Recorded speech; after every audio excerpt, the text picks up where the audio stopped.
Welcome to This Explainer. So let's just dive right in.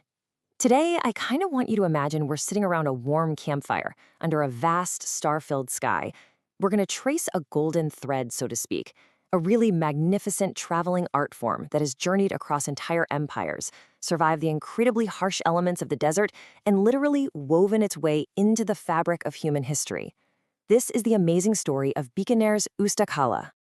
Now just visualize the dazzling gleam of pure 24-karat gold radiating off of this. Imagine running your fingers right over those raised, intricate patterns. Picture deep ruby reds and brilliant emerald greens catching that harsh sun of the Thar Desert. Because, you see, this isn't just decoration. It's an absolute sensory explosion. It's like a live-in mirage of lush gardens blooming right in the middle of a super arid, unforgiving landscape. Which brings us to Section 1. From Persia to Bikaner. Let's look at how this all started. Well, the root of the name itself actually holds a massive clue. The word usta comes from the Persian word ustad, which literally translates to a master or an expert in a specific craft.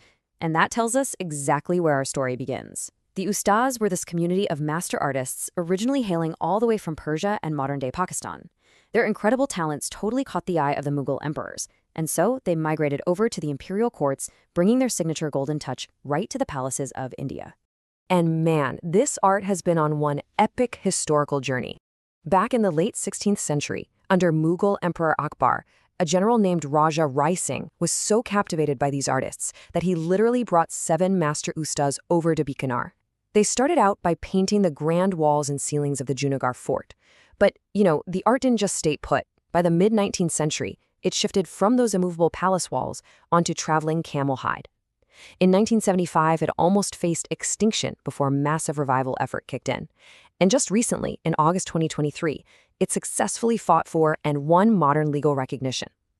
It's honestly a masterclass in adaptation and survival. All right, moving into Section 2, Earth, Gold, and Jewels. So the really crucial point here is how these raw materials actually transform. Just imagine feeling a rough, tactile mixture of pot clay, gum, and sweet jaggery paste. First up, the artisan smoothens out the base with a natural primer. Then comes a super cool technique called akabra.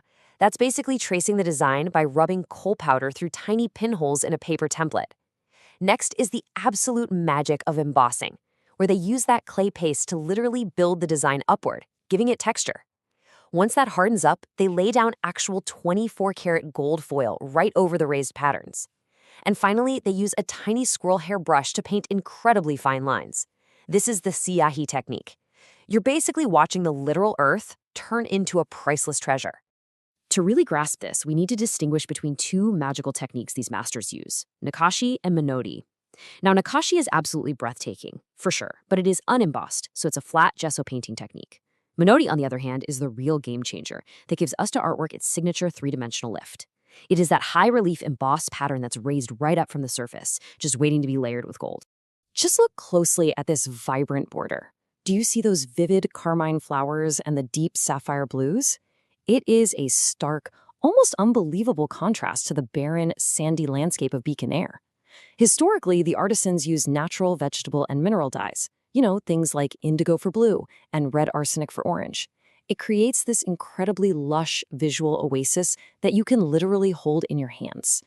Okay, let's jump to Section 3, Palaces to Camel Caravans. So, how did you hold it in your hands? Well, there's this fascinating intersection of geography and necessity right here. During the British era, there was a huge demand for souvenirs to take back home. But there was a catch. Delicate terracotta pots kept breaking during the long, bumpy transport. Enter the Dapagar community. These guys were incredibly skilled leather craftsmen. They figured out how to take tough, raw camel hide, which was obviously plentiful in Bikaner, and mold it into a smooth, rigid canvas. Suddenly, the Usta artists had a surface to work on that was virtually unbreakable. Almost overnight, the art became deeply utilitarian. We're talking about functional survival gear here.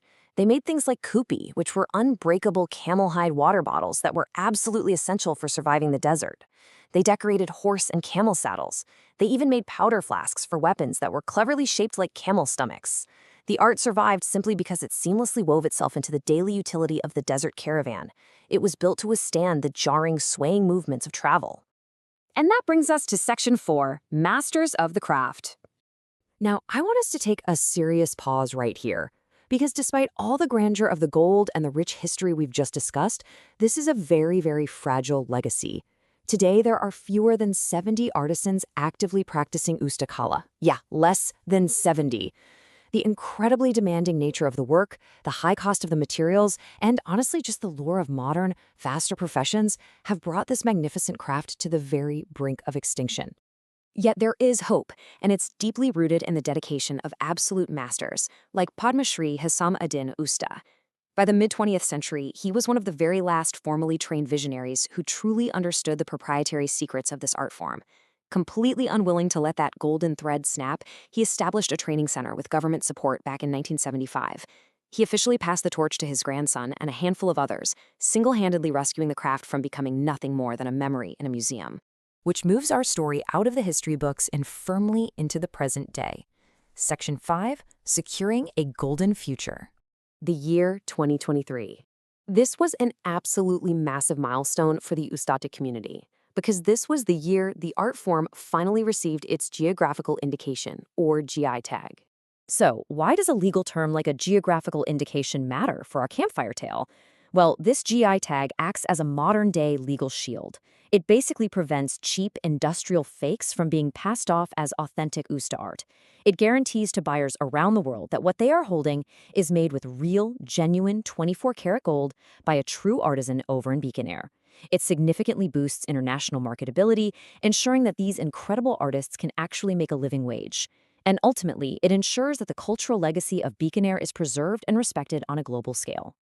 As our campfire burns down for this explainer, I really want to leave you with this one provocative thought. Will this golden legacy, with its brand new legal protections, but, seriously dwindling numbers, actually survive the rapid pace of the modern age? Or is it going to slowly fade back into the desert sands from which it came? Human heritage is so incredibly fragile. But as the Ustaria artists have shown us for over 400 years now, it is also surprisingly resilient. Thank you so much for joining me on this journey today. I really hope this sparks your curiosity to go out and seek out, maybe even support, the living histories that are still being painted today.